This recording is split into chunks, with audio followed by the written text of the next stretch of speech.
L'eau que je donne deviendra en lui une source vive qui jaillira jusque dans la vie éternelle.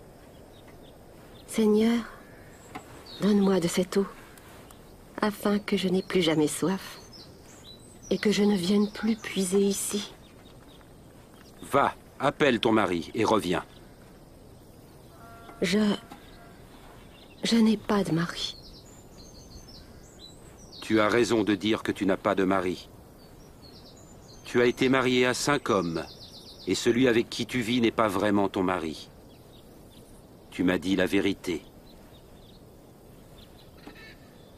Je vois que tu es un prophète.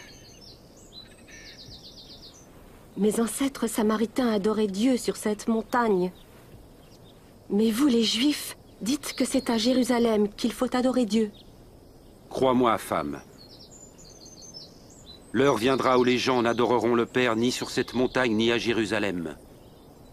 Vous, Samaritains, ne savez pas trop qui vous adorez. Mais l'heure vient, et est déjà là, où par la puissance de l'Esprit de Dieu, les gens adoreront le Père tel qu'il est vraiment, lui offrant l'adoration pure qu'il veut. Dieu est esprit, et c'est seulement par la puissance de son esprit qu'on peut l'adorer tel qu'il est vraiment. C'est cette femme?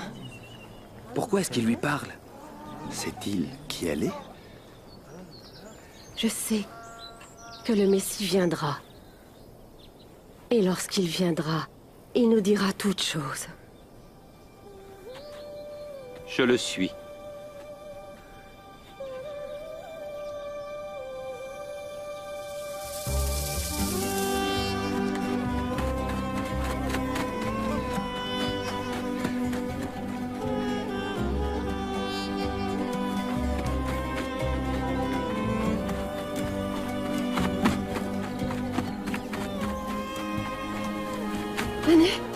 Venez voir l'homme qui m'a dit vraiment tout ce que j'avais fait. Venez! Peut-il être le Messie? Le Messie? Le Messie? Le prophète promis? Pas possible. Venez voir. Venez! Maître, mange quelque chose. J'ai à manger de la nourriture que vous ne connaissez pas. Lui a-t-on donné à manger?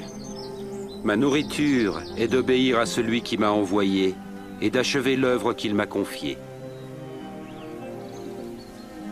Les récoltes sont mûres et prêtes à être moissonnées.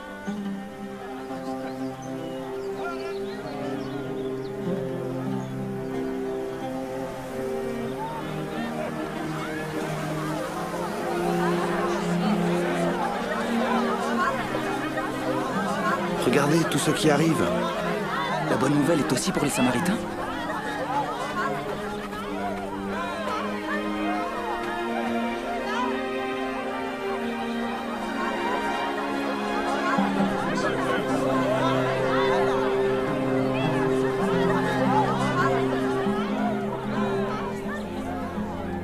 Les gens de la ville vinrent à Jésus et le supplièrent de les enseigner. Nous restâmes 2 jours, et de nombreux Samaritains crurent en lui.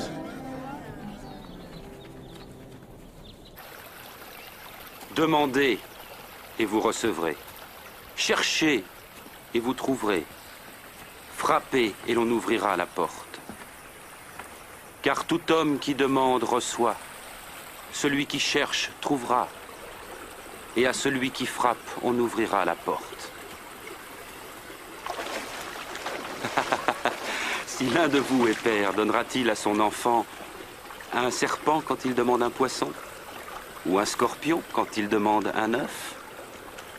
Si donc vous qui êtes mauvais savez donner de bonnes choses à vos enfants, à plus forte raison notre Père Céleste donnera-t-il l'Esprit Saint à ceux qui le demandent? Je vous le dis, ne vous demandez pas qu'allons-nous manger? Avec quoi allons-nous nous habiller? Car la vie est plus que la nourriture, et le corps plus que le vêtement. Observez les corbeaux. Ils ne sèment, ni ne moissonnent, ils n'ont ni cellier, ni grenier, et Dieu les nourrit. Et ne valez-vous pas bien plus que